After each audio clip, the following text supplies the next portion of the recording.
Hello viewers, welcome to Brain Boost Academy. இன்னைக்கு இந்த கிளாஸ்ல நாங்க ஒரு எக்ஸாம்பிள் பார்க்க போறோம். First, determine the magnitude of the resultant force and its direction measured counterclockwise from the positive x-axis. So, இங்க இரண்டு கேள்வி கேட்டிருந்தாங்க. ஒன்று determine the magnitude of the resultant force and அந்த resultant force positive x axis இருந்து பார்க்க counter clockwise எவ்வளவு angle என்று சொல்லி கேட்டிருக்காங்க. சரியா? நாங்க first முதலாவது கேள்வி செய்வோம். இது நார்மலான யூசுவலான மெத்தட்ல தான் செய்ய போறோம். ஏன்னா இங்க 2D x and y axis இங்க angle தந்திருக்காங்க. சோ இப்ப இதுல உங்களுக்கு ஏற்கனவே கேள்வி பார்த்தாக்களுக்கு தெரியும். இந்த ஆங்கிள் இப்படி காட்டியிருந்தாங்கன்னு சொன்னா நாங்க எல்லா டைமும் ரெடி பண்ணிக்க தேவையில்லை. ஒருக்கா அது பழக்கப்படுச்சுன்னு சொன்னா நாங்க டைரக்ட் ஆகி அதை யூஸ் பண்ணிக்கொண்டு போகலாம். சரியா? ஃபர்ஸ்ட் எக்ஸ் ஆக்சிஸ்ல தாக்குற ஃபோர்ஸுகள் என்னென்னு சொல்லி பார்ப்போம். இங்க மூன்று ஃபோர்ஸ் இருக்கு. F1, F2 and F3 என்று சொல்லி இருக்கு. சரியா? இப்ப இதுல நான் ஃபர்ஸ்ட் F1 எடுக்கிறேன். F1 எடுத்தோம்னு சொன்னா இங்க தரப்பட்ட செங்கோண முக்கோணின் அடிப்படையில எங்களுக்கு தரவுல தந்த ஆங்கிள் இந்த ஆங்கிள் தான் வருவார். சரியா? என்னன்னு சொன்னா இந்த ஆங்கிளும் ஒத்த கோணம். சரியா?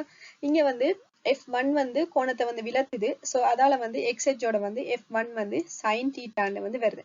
அடுத்த விஷயம் நான் இங்க ரைட் ஹேண்ட் சைட அசூம் பண்ணி இருக்கிறேன். சோ இந்த கோணம் இந்த F1 வெக்டர் XH ஓட தாக்கைக்கு அது ரைட் ஹேண்ட் சைட். சோ அதால பாசிட்டிவ். அடுத்து நாங்க பார்க்க போறோம் F2 இங்க 30 பாகைன்னு சொல்லி தந்துருக்காங்க. சோ F2 x ஓட அமைஞ்சிச்சுன்னு சொன்னா அது ஆப்போசிட் சைட்ல வரும். இந்த சைட் டிரெக்ஷனை காட்டுவார். சோ அதால மைனஸ் F2 இன்டு கோணத்தை விலத்தி போறதால sin 30. Next F3. சரியா? F3 எங்களுக்கு 45 பாயின்னு சொல்லிக்கிறாங்க. சோ அது கோணத்தை விலத்துறபடியா at the same time opposite direction. சரியா? இந்த கோணம் இப்படி x நோக்கி வந்துச்சுன்னு சொன்னா opposite direction. அதால அது மைனஸ்னு சொல்லிக்கிறோம்.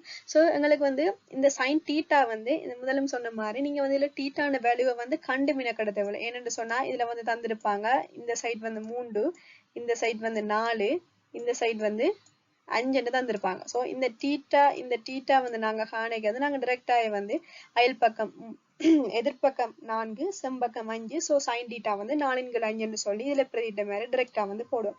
சோ எங்களுக்கு ஃபைனலா ஒரு ஆன்சர் ஒன்று வருது -162.83 நியூட்டன். சோ இந்த மைனஸ்ல ஆன்சர் வந்துச்சுன்னு சொன்னா என்னத்தை நாங்க கருதணும்னு சொன்னா நாங்க எடுத்த டிரெக்ஷனுக்கு ஆப்போசிட் டிரெக்ஷன்ல இந்த ஃபோர்ஸ் தாக்குது. அதாலதான் எங்களுக்கு ஆன்சர் என்ன வந்திருக்கு நெகட்டிவ்ல வந்திருக்கு. சோ நான் எடுத்த side right hand side. So இப்ப நான் என்னோட டிசிஷனை சேஞ்ச் பண்றேன். லெஃப்ட் ஹேண்ட் சைட்ல இந்த ஃபோர்ஸ் தாக்குதுன்னு சொல்லி இந்த டிசிஷனை இதுல சேஞ்ச் பண்ணிக்கிறேன். சரியா? இப்ப எங்களுக்கு எக்ஸ் அச்சுல தாக்குற அவ்வளோ ஃபோர்ஸும் பார்த்துட்டோம். சரியா? அடுத்த நாங்க பார்க்க போறோம் இந்த மூன்று ஃபோர்ஸும் y axisல எப்படி தாக்குதுன்னு சொல்லி தான் பார்க்க போறோம். சரியா? ரைட். yx எடுத்தோம்னு சொன்னா அதே same as F1 force. F1 force இதுல நான் yx டவுன்வர்ட் கீழ் நோக்கி நான் இதுல திசையை கருதி கொள்றேன். சரியா? F1 எடுத்தேன்னு சொன்னா அது கோணத்தோட வருது. சோ அது கீழ் நோக்கி cos θ positive. So F1 into cos நான் டைரக்டாவே 3/5 என்று போடலாம். சரியா? நெக்ஸ்ட் ஒன் பார்ப்போம் F2. F2வும் சேம் as கோணத்தோட தண்டபடியா cos 30 கீழ் டவுன் நோக்கி வருது. So positive F2 into cos 30. And F3 இந்த கோணம் இப்படி மேல் நோக்கி தான் yx ஓட போவார். சோ அது அப் சைட் நோக்கி போறதால நெகட்டிவ். நாங்க எடுத்த டிரெக்ஷனுக்கு ஆப்போசிட் டிரெக்ஷன்ல போறபடியா மைனஸ். சோ இதை நாங்க சுருக்கணும்னு சொன்னா எங்களுக்கு ஃபைனல் ஆன்சர் 520.94. சோ எங்களுக்கு ஆன்சர் பாசிட்டிவ்ல இருக்குது. சோ நாங்க என்ன தசம் பண்ணணும், நாங்க எடுத்த டிரெக்ஷன் சைட்ல தான் அந்த ஃபோர்ஸும் தாக்குது என்ற ஒரு டிசிஷனுக்கு வரலாம். சோ இதை வச்சுக்கொண்டு இல்ல நாங்க ஒரு டயக்ராம் ஒன்று போட்டுக்கிறோம். YH கீழ் நோக்கி தாக்குது, XH லெஃப்ட் சைட் நோக்கி தாக்குது. சரியா? இந்த டயக்ராம் இது ஒரு டயக்ராம் அடுத்த கேள்வி நாங்கள் ஆங்கிள் காணிக்க மிகவும் ஈஸியாக காணப்படும். சோ இதுல நாங்க அடுத்த விஷயம் மேக்னிடியூட் காணணும். நார்மலா எங்களுக்கு x and y ஃபோர்ஸ் தெரியும். மேக்னிடியூட் காண்றேன்னு சொன்னா √x² + y². சரியா? இந்த ஈக்குவேஷனை யூஸ் பண்ணோம்னு சொன்னா எங்களுக்கு மேக்னிடியூட் வருது 545.79 நியூட்டன் சொல்லி. சரியா? அடுத்த விஷயம் இப்ப எங்களுக்கு முதலாவது கேள்விக்குரிய ஆன்சர் கிடைச்சிட்டு. சரியா? அடுத்தது இரண்டாவது கேள்வி என்ன எடுத்தவங்கன்னு சொன்னா இப்ப எங்களுக்கு தெரியும் இதுதான் எங்களுடைய விளையுள் விசை ரிசல்டன்ட் ஃபோர்ஸ் F. சரியா? இதுதான் எங்களுடைய பாசிட்டிவ் x ஆக்சிஸ். சரியா? நம்மள தெரிந்த ஒரு ஆள் கூட்டத்தலமோ இல்லாட்டி எண் கூட்டத்தலத்துல right side positive, left side negative. சரியா?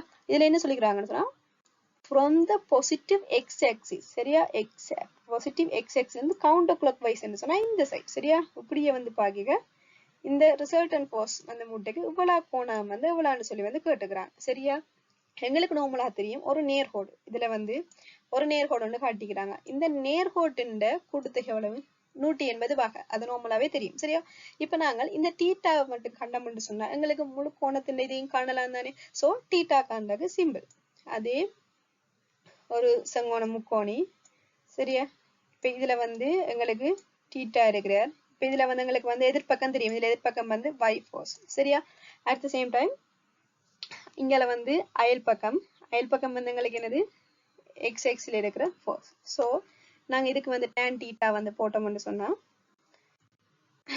520.94 க்கு 162.83 சோ எங்களுக்கு theta என்ன வருது 72.64 எங்களுக்கு எடுத்த தீட்டாவோ இல்ல ஃபுல் ஆங்கிள் எவ்வளவுன்னு சொல்லி கேட்டது சோ ஃபுல் ஆங்கிள் வந்து டோட்டல் ஆங்கிள் 180 பிளஸ் தீட்டா சரியா அப்ப எங்களுக்கு ஃபைனல் ஆன்சர் வந்து வரும் 252.64 ஆங்கிள் என்று சொல்லி வந்து வரும் சரியா இந்த வீடியோ உங்களுக்கு பிடிச்சிருந்தா லைக் பண்ணுங்க ஷேர் பண்ணுங்க மறக்காம சப்ஸ்கிரைப் பண்ணுங்க இதுல ஏதாவது டவுட்ஸ் ஏதாவது விளங்கல என்று சொன்னா கமெண்ட் பாக்ஸ்ல கமெண்ட் பண்ணுங்க